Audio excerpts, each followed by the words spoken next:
Hello class ten आज हम revision करेंगे पद्य से। और पहला पद्य जो है साखी, जो कि आपके सिलेबस में है। ये सिलेबस में साखी आपका आने वाला है, तो इसका आज हम पुनरअभ्यास करेंगे, रिवीजन करेंगे इसका। तो मैं जो दोहे हैं उनके संबंध में कुछ संक्षिप्त जानकारी दे रही हूँ आपको दोबारा से, और आप जो हैं इसको दोहराएंगे और इसका पुनरअभ्यास करेंगे। तो बच्चों, जो पहला दोहा है इसमें, गुरु गोविंद दो खड़े काके लागू पाए, बलिहारी गुरु आपनो जिन गोविंद दियो बताए। यहाँ पर कबीरदास जी ने गुरु की महिमा का बखान किया है। उन्होंने गुरु का गुणगान किया है और गुरु को ईश्वर से भी श्रेष्ठ बताया है। गुरु का महत्व स्पष्ट करते हुए कबीरदास जी ने इस दोहे में उनकी तुलना, गुरु की तुलना जो है भगवान से करते हुए कहा है कि यदि हरि यानी ईश्वर और गुरु यानी शिक्षक, यदि दोनों उनके समक्ष खड़े होंगे तो वे अपने मन में ही ये प्रश्न करते हैं कि इसके लिए अगर समक्ष खड़े होंगे तो मुझे सबसे पहले चरण किसके छूने चाहिए। स्वयं प्रश्न करते हैं, स्वयं इसका उत्तर देते हैं कि जिस गुरु के कारण उन्हें ईश्वर के दर्शन हुए हैं, जिस गुरु के ज्ञान से, जिस गुरु के मार्गदर्शन से उन्हें ईश्वर के स्वरूप को जान पाए हैं और उनके दिए ज्ञान के प्रकाश में वो ईश्वर को देख पाए हैं, तो ऐसा गुरु जो है वो ईश्वर से श्रेष्ठ है। इसलिए मुझे गुरु ईश्वर से पहले अपने गुरु के चरण स्पर्श करने चाहिए और वे अपने गुरु के चरण ईश्वर से पहले स्पर्श करके उन्हें सम्मान देंगे।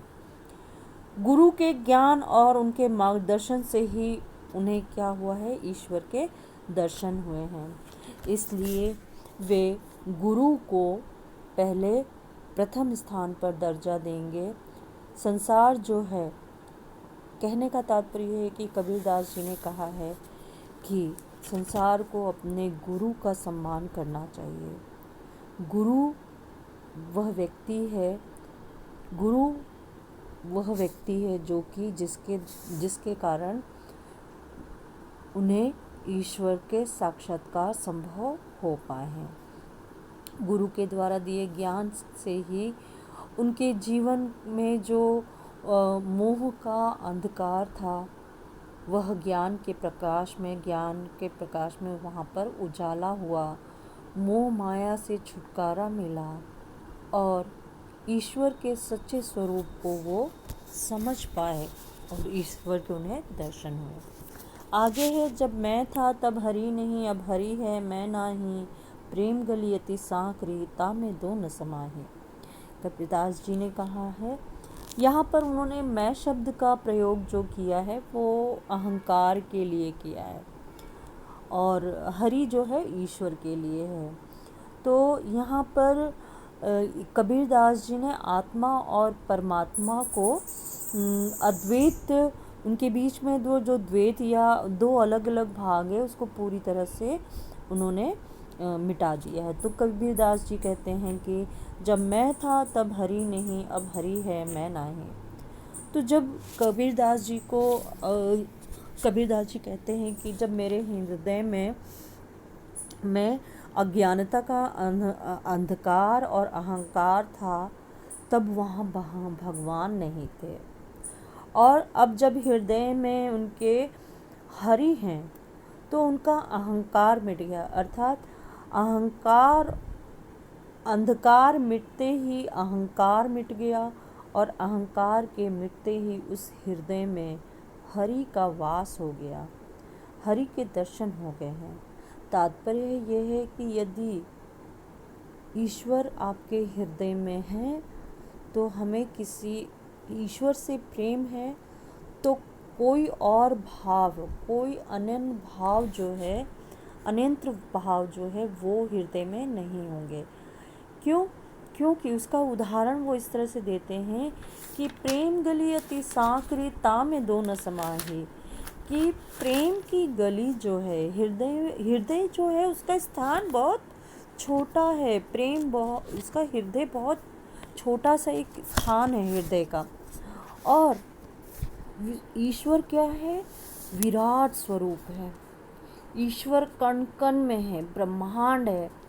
और इतने बड़े ब्रह्मांड का हृदय में वास हो जाए तो वहाँ पर किसी और चीज़ के लिए जगह बचती ही नहीं है। अर्थात ईश्वर, अगर आपको प्रेम है तो वो बताते हैं कि हृदय में प्रेम है तो कोई और बोले प्रेम गली अति सांकरी। अरे भाई, हृदय में जो प्रेम है ना, वो प्रेम की गली जो है बड़ी संक्रिय है। हृदय में, जिस हृदय में प्रेम वास करता है, प्रेम का तो स्वरूप बहुत विराट है। क्यों? क्योंकि प्रेम क्या है? साक्षात में ईश्वर है। जहाँ प्रेम है वहीं ईश्वर है। प्रेम है, ईश्वर का मतलब है कि प्राणी मात्र से प्रेम, प्रत्येक जीव के प्रति प्रेम, दया की भावना, करुणा की भावना, बड़ों का सम्मान, छोटों से स्नेह, गरीब पर दया, अपाहिज और जो पीड़ित व्यक्ति है, जख्मी व्यक्ति है, उनकी सहायता करना, उनसे घृणा नहीं। अगर उनसे घृणा है तो वहाँ प्रेम हो ही नहीं सकता है। तो इस तरह से जहाँ प्रेम है यानी ईश्वर है, वहाँ पर अनंत जो भाव हैं सारे खत्म हो जाते हैं। तो प्रेम की गली इतनी तंग है कि उसमें ये दोनों चीज़ें नहीं आ सकती हैं। या तो अहंकार रहेगा या फिर ईश्वर रहेगा। और ईश्वर का तो स्वरूप इतना, अहंकार जो है वो इंसान का घमंड इतना होता है, उसे छोटी छोटी बातों का अहंकार होता है। और ईश्वर तो स्वयं विराट है। तो दोनों एक साथ में कैसे हृदय में वास कर सकते हैं।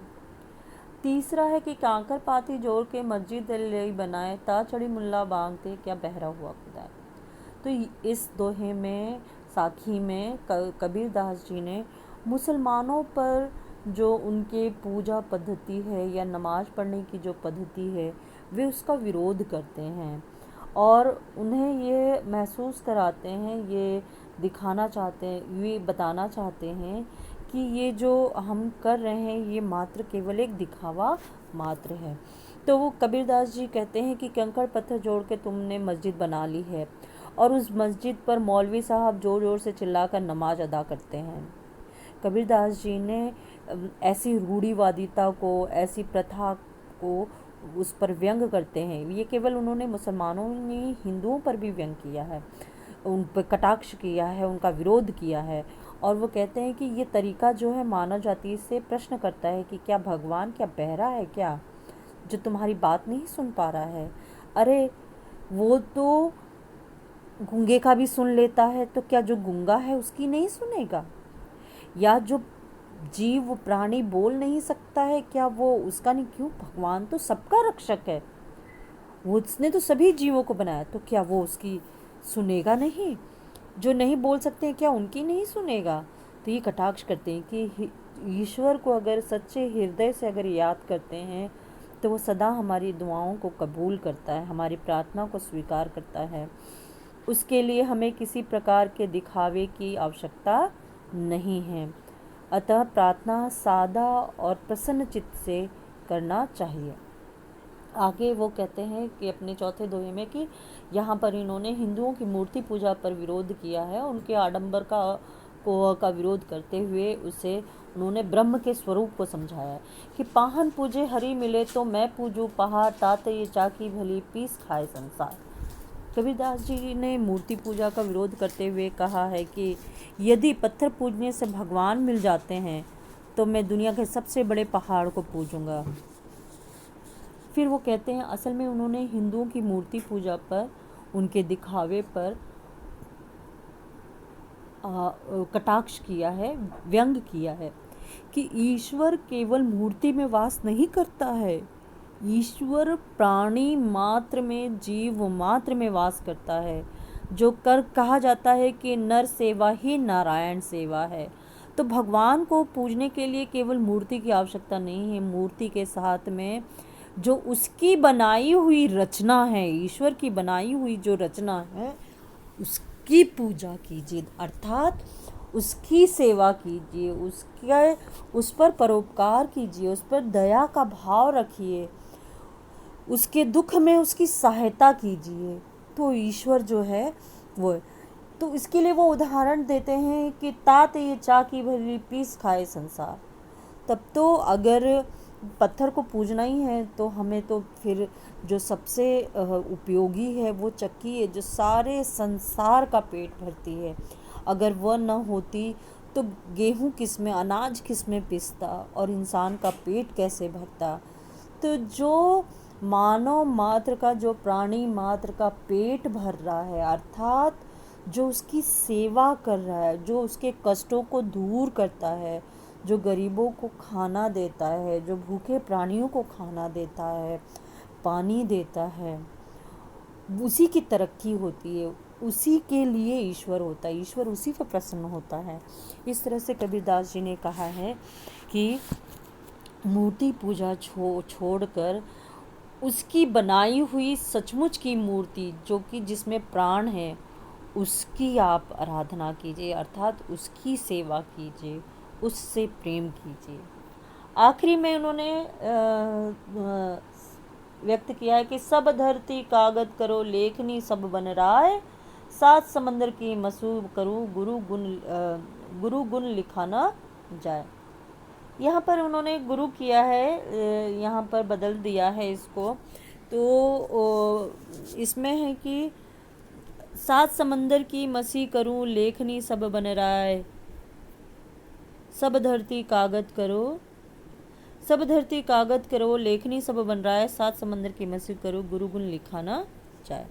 तो यहाँ पर कबीरदास जी ने गुरु की महिमा का फिर वर्णन किया है कि जो गुरु हैं उनका स्वरूप किसी भी, असल में ये जो हैं गुरु के ऊपर भी हैं, और यहाँ पर जो पहले दिया गया था उसमें हरि दिया गया था कि सात समंदर की मसी करो लेखनी सब बन रहा है, सब धरती कागज करो हरि गुण लिखा न जाए। तो यहाँ पर गुरु भी लिखा है, यहाँ पर गुण भी है। तो यहाँ पर कवि ने फिर, कबीरदास जी ने फिर से उनका चर्चा की, कबीरदास जी ने, कि भगवान के जो गुण हैं वो अनंत हैं।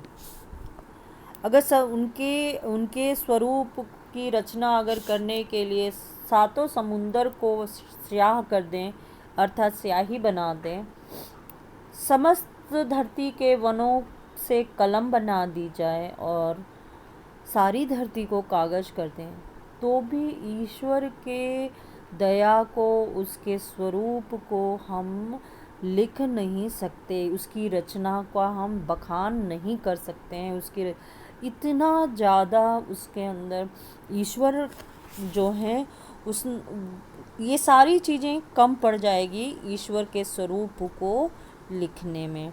भगवान अनंत है, उसको के गुणों को लिख पाना असंभव है। ईश्वर के गुण अपार है, उनको न तो जाना जा सकता है और न ही कहा जा सकता है। इस प्रकार कबीरदास जी ने ईश्वर के स्वरूप का वर्णन किया है। तो बच्चों, आप लोग इसको सुनिएगा और इस पर अभ्यास करिएगा, अपना पुनर्अभ्यास करिएगा, फिर से इसके प्रश्न उत्तर ध्यान दीजिएगा और दोहे याद करिएगा। अपना